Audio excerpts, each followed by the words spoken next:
प्यारे दोस्तों नमस्कार। बड़ी ही रोचक कहानी सुनाने जा रही हूँ। होली का त्यौहार आ रहा था। चारों तरफ मस्ती और उमंग में लोग झूम रहे थे। कहीं बच्चे पानी वाले गुब्बारे फुला रहे थे तो कहीं बच्चे अलग अलग रंग के गुलाल खरीद रहे थे।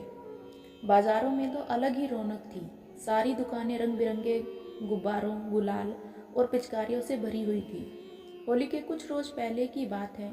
श्री कृष्ण और राधा रानी स्वर्ग लोक से नगर को निहार रहे थे। देखिए भगवान, लोग होली की कितनी धूमधाम से तैयारी कर रहे हैं। सबके चेहरे खुशी से दमक रहे हैं। सच कह रही हैं आप, मगर इस नगर में अभी भी कुछ लोग ऐसे हैं जिनके लिए होली का दिन बाकी दिनों से कुछ अलग नहीं है। मुझे तो ऐसा कोई घर दिखाई नहीं दे रहा है भगवान। आप किसकी बात कर रहे हैं? उधर देखो। राधा रानी को एक शांत अंधेरी झोपड़ी नजर आई। ये किसकी झोपड़ी है भगवान? यह मेरी एक अनन्य भक्त का घर है। इसकी मालकिन एक बहुत ही गरीब बूढ़ी विधवा है। 2 साल पहले एक भयानक हादसे ने इसके पति और बेटी को इससे छीन लिया था, लेकिन इतना होने पर भी इसकी मुझ पर आस्था कम नहीं हुई। यह आज भी दिन रात मेरा नाम जप करती है और अपने द्वार में आए हर दीन दुखी की मदद करती है। मगर भगवान, यह तो खुद इतनी गरीब है, यह कैसे किसकी मदद कर सकती है? कल तुम स्वयं ही देख लेना। अगले दिन श्री कृष्ण और राधा रानी तोती का रूप धारण कर उसी बुढ़िया के पास पहुंचे। उस दिन बुढ़िया के पास खाने को बस 2 मुट्ठी चने ही बचे थे। जैसे ही उसने उसे खाना चाहा तो पोते के रूप में वहां राधा रानी और श्री कृष्ण आ गए और आवाज देने लगे। बुढ़िया ने उन्हें देखकर चने का कटोरा पास में रख दिया। क्या हुआ, तुम लोगों को भूख लगी है? आज मेरे पास 2 मुट्ठी चने ही बचे हैं। लो, इसमें से आधा तुम खा लो और बाकी बचा हुआ मैं खा लूंगी। श्री कृष्ण ने इन चनों पर मेरे साथ साथ तुम्हारा भी नाम लिखा है। बुढ़िया ने कटोरे से आधे चने निकालकर उन दोनों के सामने डाल दिए और बाकी आधे खुद खाकर पानी पी लिया। राधा रानी बुढ़िया का स्वभाव देखकर अति प्रसन्न हो गई। राधा ने कहा, निश्चय ही यह बुढ़िया आपकी अनन्य भक्त है। भगवान, हमें इसकी होली संवारनी होगी। राधा रानी की बातें सुन श्री कृष्ण के मन में एक विचार आता और वो दोनों वहां से अंतर्ध्यान हो जाते हैं। होली से 3 दिन पहले बुढ़िया अपनी झोपड़ी में श्री कृष्ण की मूर्ति के सामने प्रार्थना करती है। भगवान, होली का त्योहार आने वाला है। नगर में चारों ओर खुशियों का माहौल है। बस मेरा ही घर सूना है। न आंगन में बेटी की हंसी है और न ही घर में कोई पकवान बनाने और खाने वाला है। आज मैं बहुत ही अकेली महसूस कर रही हूँ।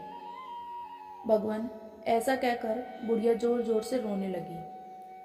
तभी बाहर से एक आवाज आती है, ओ अम्मा, जरा बाहर तो आ। बुढ़िया घर से बाहर आई तो देखा कि 10 से 12 साल का एक लड़का और लड़की उसके घर के बाहर खड़े।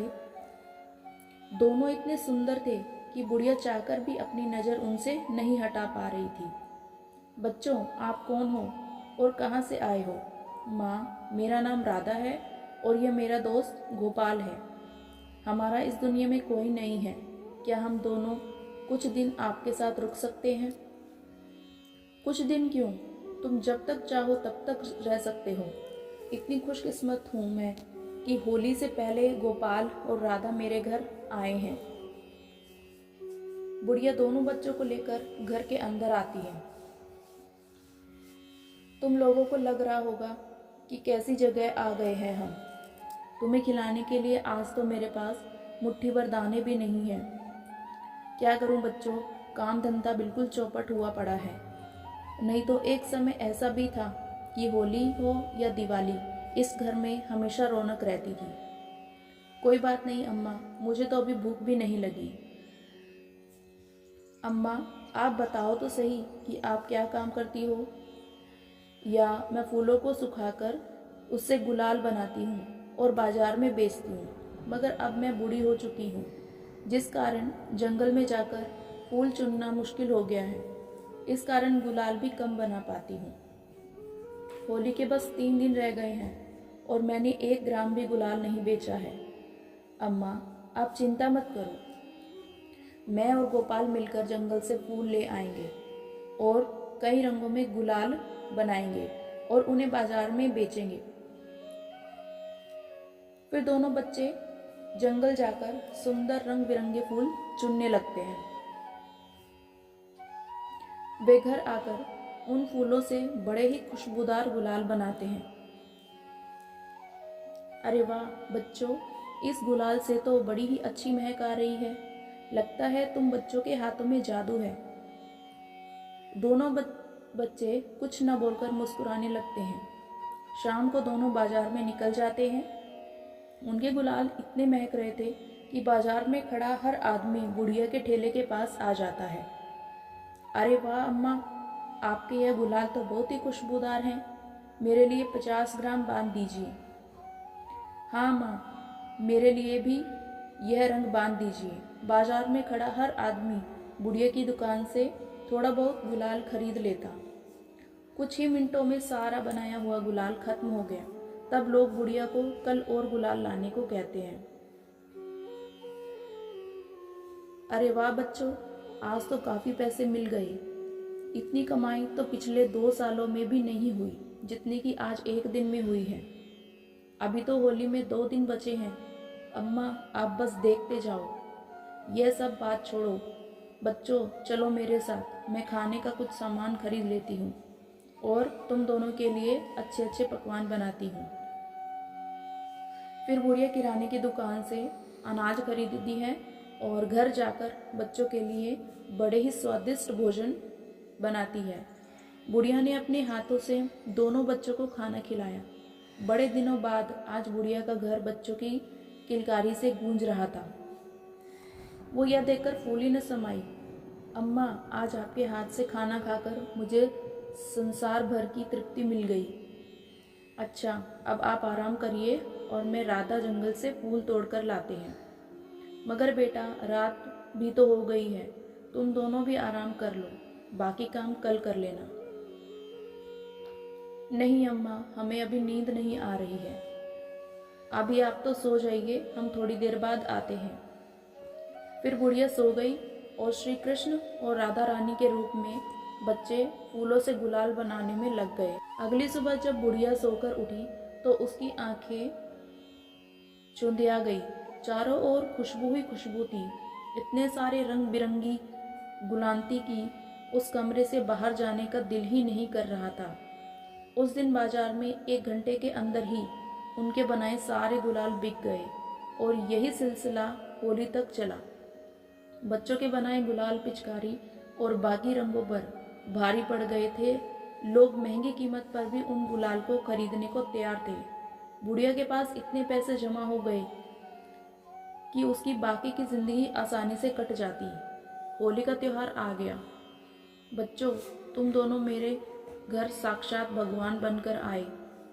मैं तुम दोनों का यह एहसान कभी नहीं चुका सकती।